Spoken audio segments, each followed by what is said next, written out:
नमस्कार, स्वागत आहे तुमचे आमच्या चॅनलमध्ये। आवाज महामुंबईचा, शोध बातमीचा, कौल मनाचा। चला तर मग आमचे चॅनल शेअर करा, लाईक करा आणि सबस्क्राइब करा। धन्यवाद। रेवदंडा ग्रामसभेत पत्रकारांची मुस्कटदाबी, सत्ताधाऱ्यांची दहशत, दमदाटी, शिवीगाळ आणि मारहाणीच्या धमक्या। रेवदंडा ग्रामपंचायतीच्या तहकूब ग्रामसभेत सत्ताधारी कार्यकर्त्यांकडून पत्रकारांची खुलेआम मुस्कटदाबी करत दहशत निर्माण केल्याचा संतापजनक प्रकार गुरुवार दिनांक 29 मे रोजी घडला। पत्रकारांना दमदाटी, शिवीगाळ आणि थेट मारहाणीच्या धमक्यांपर्यंत मजल गेली असून या घटनेने लोकशाही व्यवस्थेची अक्षरशः थट्टा उडवली आहे। ग्रामपंचायतीच्या सभागृहात सरपंच यांच्या अध्यक्षतेखाली व ग्रामसेवक नितेश तेलंगे यांच्या उपस्थितीत सभा पार पडत होती।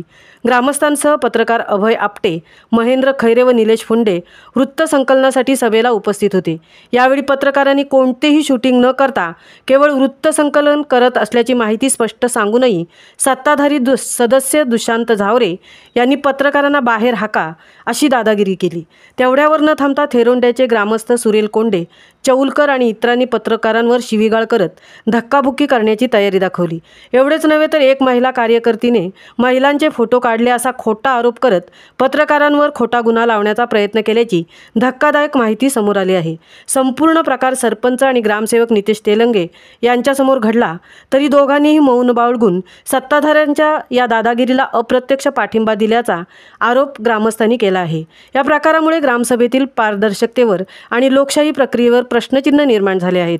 या सर्व प्रकारामागे रेवदंडा किनाऱ्यावर सुरू असलेल्या अतिक्रमणावर पडदा टाकण्याचा प्रयत्न असल्याचा आरोप होत आहे।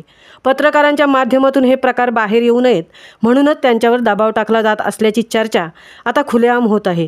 या घटनेमुळे रेवदंडा ग्रामस्थात प्रचंड रोष निर्माण झाला असून थेरोंडा विभाग रेवदंडा ग्रामपंचायतीतून विभक्त करण्याची मागणी आता जोर धरू लागली आहे। या पार्श्वभूमीवर प्रशासनाने तात्काळ याची गंभीर दखल घ्यावी, अन्यथा ग्रामस्थ रस्त्यावर उतरणार असल्याचा इशाराही नागरिकांनी दिला आहे। पत्रकारांवर हल्ला म्हणजे लोकशाहीवरील हल्ला। पत्रकार संरक्षण कायद्यासह दोषींवर तात्काळ गुन्हे दाखल करून कारवाई झालीच पाहिजे अशी जोरदार मागणी होत आहे। आवाज महामुंबईचा चॅनेलसाठी निलेश फुंडेंसह तृप्ती भोईर, रेवदंडा।